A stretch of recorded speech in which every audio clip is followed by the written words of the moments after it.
Hey, what's up, y'all? Y'all know my slogan. I don't know it all, but I know what I've been through.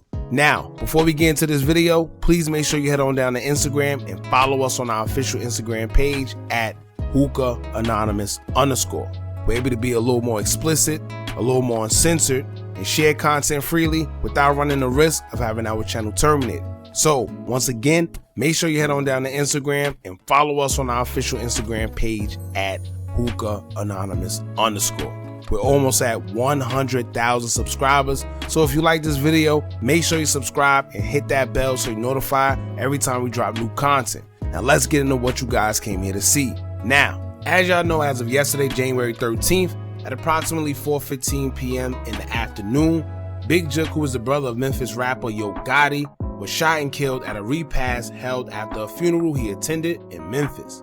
Everything took place outside of a restaurant located on 63rd 85 Winchester Road in Memphis, where news reports say that a shooting occurred.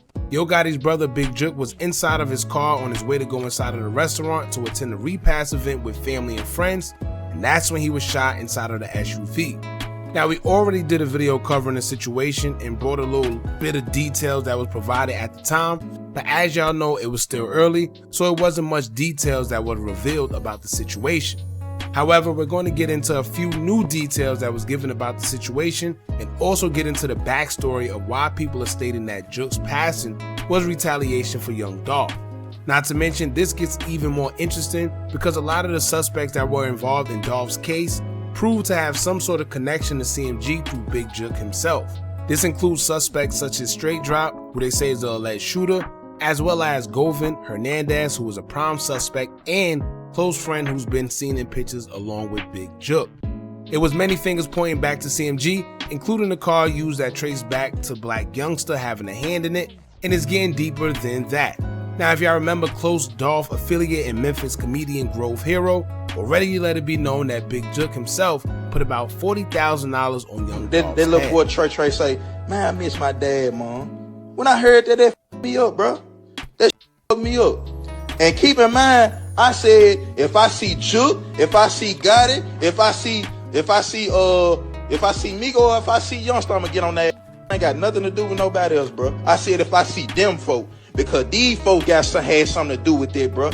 These folk don't know that Jook put a hit out, bro. You don't know this, you know what I'm saying? But now, whether you believe Big Jook put money on Dolph's head or not, we can all agree that something hasn't added up because, ironically, every time Dolph was involved in a shooting and targeted, it traced back to CMG. Some way, somehow. Now let's get into a little backstory of who's who before we point out a few key things we noticed about Big Jook's passing. The funeral Big Jook was attending was of their uncle, who was a big-time drug kingpin in Memphis himself. In Big Jook's last story post to his Instagram, he would show his last respects to his uncle in a few story posts. In the first one, Jook would go on to say, quote, "Rest in peace, Unc. Las Vegas Eric, legendary Kingpin, prayer hands and diamond emoji." Then in the next slide, he will post a picture of his aunt and Eric, caption it saying, quote, "EB and JB, legendary power couple, diamond emoji." Then in the last slide, he will post a group of pictures of the uncle whose funeral he was attending, pretty much showing off his respects. Now, Eric, who he called his uncle, wasn't his biological uncle, but he did mess with his aunt Janet, and Eric was well known in the streets. Real Kingpin status. It said that back in the 80s, Eric Bovan, who went by the moniker Las Vegas Eric, was the ringleader of the drug organization in Memphis known as the Bovan family. The Bovans is reported to have made millions bringing product from Los Angeles to Memphis. Gotti's family, mainly the women, are said to be real hustlers who made a lot of money thanks to their connections to the Bovans that stem from Eric Bovan marrying his aunt Janet Mims. Eric Bovan and his family of hustlers were very flashy and popular in Memphis and are arguably the creators behind the infamous Memphis dance, the Gangster Walk, that originated in Club No Name in Memphis. They said it started as the Bovan Walk and has been popularized by 3 6 Mafia member Crunchy Black. Eric Bovan was flashy and made a whole lot of money, so he had no problem showing it. The Las Vegas part of his name will come in, being that Eric had a lot of property out there, which was part of the cars, jewelry, and other things seized when he was convicted in his conspiracy charge. Just to put how flashy he was in perspective, Eric had a chain where the pendant consisted of 229 diamonds and 84 rubies, spelling out his name, Las Vegas Eric. Everything seemed to be going smooth until the late 80s when everything would come crumbling down. Eric was indicted in 1989 because the feds alleged that Eric was the ringleader behind the Bovan's drug operation that stretched from Memphis to Los Angeles, where they purchased a club called Mr. B's, where feds alleged that they based their whole operation around. Eric was married to Yo Gotti's aunt Janet Mims, but his other aunt Linda Faye also played a key role in the organization. When the indictment came down, Yo Gotti's aunt Linda Faye received 84 months for her role in the conspiracy charge. Sheesh. Now, the conspiracy was named the Bovan Organization, where 25 defendants were indicted by a federal grand jury on November 29, 1989. The indictments were the result of cooperation of a conspiracy member, Earl Woods, with the Federal Bureau of Investigation. Now, here's some details taken from Linda Faye's appeal back in July of 1993. It would say, quote, Mims' brother-in-law Eric Bovan was the apparent leader of a large product distribution network that transported product from Los Angeles to Memphis. After government officials learned that Mims' house on Monmouth Street in Memphis was being used in the product network, they placed the house under video surveillance. The videotape showed co-conspirators Eric and Janet Bovan entering Mims' house on September 17, 1987 with Earl Woods, a government informant. Woods testified that he accompanied Eric and Janet Bovan to Mims' house and that they carried out a briefcase containing money. He said that Mims gave a sack containing $25,000 to $40,000 to them, and they counted the combined money, which totaled $100,000 to $170,000. Woods also testified on another occasion he and another co-conspirator delivered a bag containing 7 kilograms of product to Janet Bovan, and that she told him that she was taking the product to Mims' house. Another co-conspirator, Anthony Bovan, testified that he met other members of the conspiracy at Mims' house and that he picked up $75,000 to $100,000 at her house. Additional videotape evidence shows that several people left Mims' house with plastic bags containing a white powdered substance. During the search of Mims' house, agents found a loaded .38 caliber revolver and a shoebox with trace amounts of product. During the trial, the district court admitted the revolver into evidence over the objection of Mims' counsel. Mims originally pled guilty to the conspiracy charge, but the district court later allowed her to withdraw her plea. The district court allowed an agent to testify at the trial that, after entering into a plea agreement, Mims admitted that Eric Bovan had given her product to sell. Eric was convicted of the conspiracy charges and sentenced to 10 years without the possibility of parole. But it didn't stop there. After Eric served his 10-year sentence, he came home and got right back to it. Because in 2009, as he would switch his product of choice, Eric got himself involved in a prescription sting unknowingly as he dealt with a doctor by the name of Danielle Fairnow, who was already being investigated by authorities. Eric wasn't on their radar until they were surveilling the doctor and would spot Eric picking something up, which now got their attention. After leaving the doctor's office, police stopped Eric and would find him in possession of prescription for products such as Xanax, hydrocodone, 23 others, making it a total of 25 prescriptions that were made to him through Dr. Fairnow.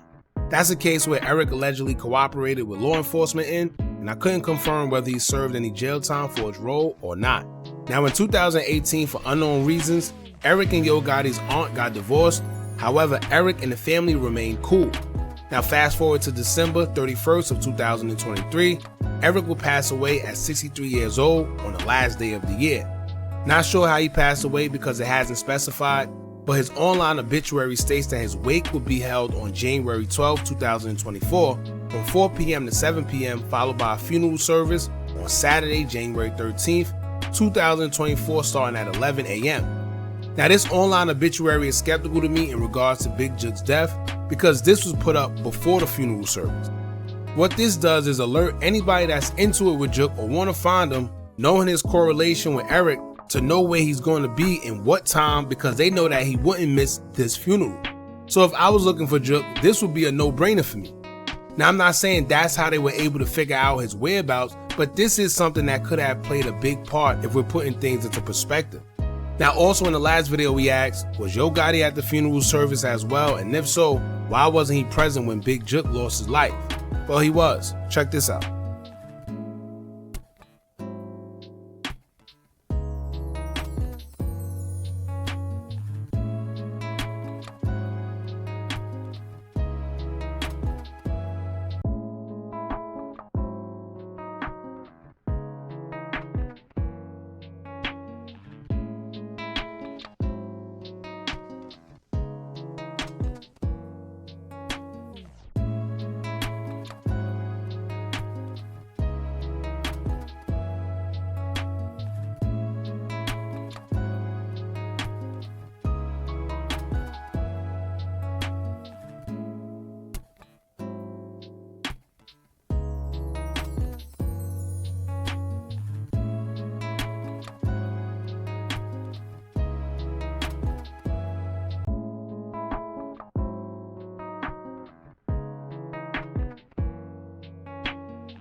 Now clearly, Yo Gotti was actually at the funeral service, but he wasn't at the repass event. For whatever reason, I'm really not sure. But like I said in the last video we did, whoever did this obviously knew it was a crash out mission, which forces me to believe that this was a hit. All the signs point to it being a hit, judging from how everything played out. They risked a lot, from doing it in broad daylight, doing it after a funeral at a repass, and doing it in a big parking lot where many stores are around, knowing that there's going to be surveillance cameras everywhere. But once again, if it's a hit, their only mission is to get the job done by any means necessary. Now, MPD Deputy Chief Paul Wright Jr., who has over 34 years of service with the Memphis Police Department, held a brief press conference hours after the shooting. He would say, quote, "Right now, we do have video that we are analyzing, but we don't have a clear suspect identified at this time. But we know that a weapon was used, a firearm was used in this incident." And which is kind of crazy because I think we all kind of know that, being that he was shot. Anyway, that's like stating the obvious. But the chief said that they know of at least one shooter, but suggested there may be more, as several videos and photos taken at the scene circulate online. Local patrons in the parking lot after the shooting described the incident as a shootout, but no evidence to support this claim has been reported. Now, many people who were on the scene states that it was a shootout, meaning that someone else was returning fire of some sort. Maybe whoever was affiliated with Jook tried shooting back after everything went down. And I'm sure the main reason the news is stating that it was no evidence of a shootout happening is because they weren't able to find the shell casings. But if you know and you tapped in with the streets, you know that shell catches are a thing. So just because shell casings weren't on the scene doesn't mean that it wasn't a shootout. Right? That's just a thought. I'm not saying that's the case, but that's just a thought. Now, also the news says that it was more than one shooter, and due to surveillance, I'm sure they have a car, they have license plate numbers, and have a description of the suspects, even though it may not be clear as of yet. Now, I've seen Seti Nash cover this situation, and he stated that he had strong knowledge that Yo Gotti's mother was in the car with Jook when everything transpired, and said she could have lost her life as well, but she ran out the car when everything happened. So it's kind of crazy that not only did they get to Yo Gotti's brother, but to think that your mother almost suffered the same fate has to be wild. And although I know everyone is pointing fingers at PRE, but the crazy part about it is y'all have to remember that Jook was also a big player when it came to the streets, as well when it came to that game. So this could have came from anywhere.